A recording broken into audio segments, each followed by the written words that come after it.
Hello again, and welcome to the latest bulletin from Haverhill UK News, brought to you by Haverhill TV.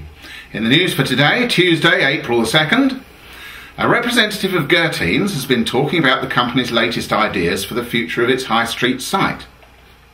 Town councillors are writing to complain about Suffolk County Council ignoring the wishes of residents on pedestrianisation, and they're sending a copy to the Secretary of State, Pickles. And scientists have been touring local primary schools as part of Castle Manor's contribution to a national initiative.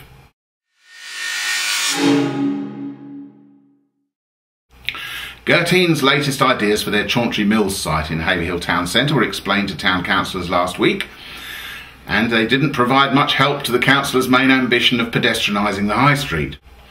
Gurteens are the main objectors to a traffic ban because they say they need access for themselves and the many businesses who operate on their site as tenants. They want to knock down some of the less historic buildings on the site to save costs of maintenance, and as the whole site is listed, they have to get planning permission with approval from English Heritage. Martin Carpenter, the firm's property representative, told town councillors last week that a plan would be coming forward in a month or so. The councillors wanted it to address a new access to remove a major roadblock to their ambition of pedestrianisation, but Mr Carpenter said this was only likely to be considered in a later phase of planning, if at all. And it would come at a price, he said. He also revealed that among possible uses for the retained parts of the factory which had been considered were leisure, retail, residential and community. The retail idea would not be what he called a giant shed or supermarket use. Such things as antique centres, museum, cafe might be involved, but Mr Carpenter said their market research showed there was no demand for any retail use at present, so this would all be part of a later phase as and when there was a market created. The Secretary of State for Communities and Local Government, Pickles, will be receiving a copy of a letter from Haverhill Town Council to Suffolk County Council complaining about the county failing to listen to local residents. Issues such as the transfer of the Burton Centre and a high street traffic ban have shown the county to be at odds with the expressed wishes of town residents, and the Town Council claim this contradicts the government's localism agenda. They claim this is particularly relevant because Haverhill is one of 12 towns nationwide where a pilot is being run aimed at giving local people control over how local authority and agency money is spent in their area.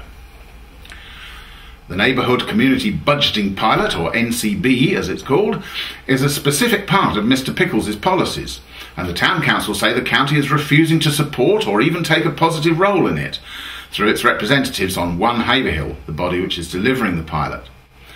The letter was sparked off by councillors' fury at the attitude of the County Transport Supremo, Councillor Guy McGregor, at a recent meeting in the town which he walked out of. It also comes at a time when the Town Council is moving towards taking legal action over the county's decision to pass the Burton Centre over to St Nicholas Hospice for an outreach centre, rather than to the Town Council as a youth centre, when youth facilities are one of One Haverhill's two chosen priorities. Representatives of the hospice are due to talk to councillors tonight about their plans. Police are appealing for witnesses after 4 vehicles had their catalytic converters stolen in the Haverhill area. The thefts occurred overnight from Wednesday to Thursday, March 27th to 28th, at various locations. The first theft was from a silver Mitsubishi Shogun which had been parked on the driveway outside a house in Osprey Road. The next reported offence occurred at a business premises in Sturmer Road, where the thieves had cut through a fence to gain access to the site and then removed the catalytic converter from a silver Mitsubishi Pajero. The 2 other thefts were both also from silver Mitsubishi Shoguns parked on driveways, one in Roman Way, Haverhill, and the other in Brockley Green in Hunden.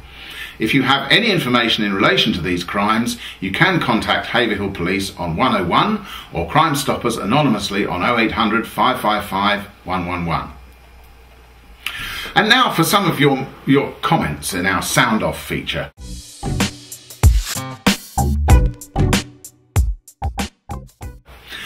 The Gurteens issue has set a few of you off. JXB writes, to have a factory in the middle of a town's shopping centre may well have been okay for the 18th century, but not for the 21st.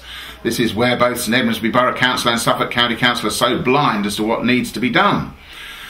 Must downsize Gurteens and Chapman's rear access problem is immediately solved, he says. But it's mostly been about high street parking this week. Hal Revy says, High Street, 4:05 p.m. today, just between Specsavers and Barclays.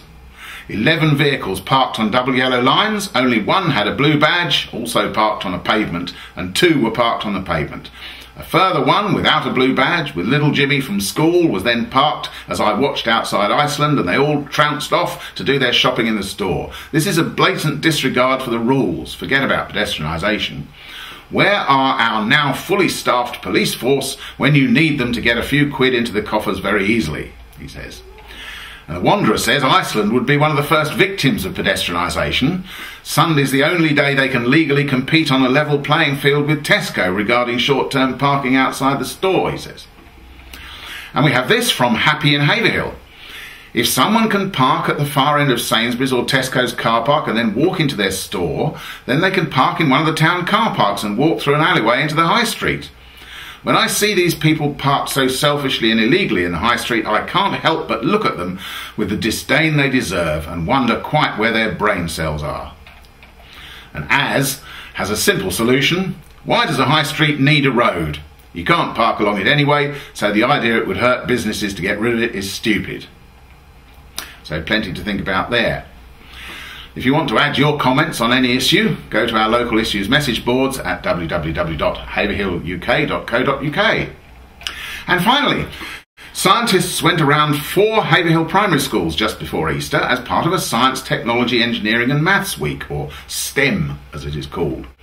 It's a national initiative, and Castle Manor organised the tour of local primary schools with academy students helping primary school children with a project to design a recycling machine and a poster. The tour included a chemist from Genzyme talking about his work with drugs, a computer scientist from One Space Media talking about websites he's developed, a molecular biologist from BioLine who told how he examines cells, and an engineer from the Welding Institute who showed how she could weld chocolate to make it stronger. Haverhill's Deputy Town Mayor, Councillor Roger Andre, helped choose the winner, a lad called Reese from Clements Primary, whose design for cleaning dirty water would revolutionise the lives of millions in the Third World. And Reese was able afterwards at Castle Manor to have a go at creating a working prototype of his machine. And although it wasn't perfect, he did manage to create a simple working version. Well done, Reese. That's all for today, but join us again on Friday, and meanwhile keep in touch by following us on Twitter. And here is the weather for the rest of the week.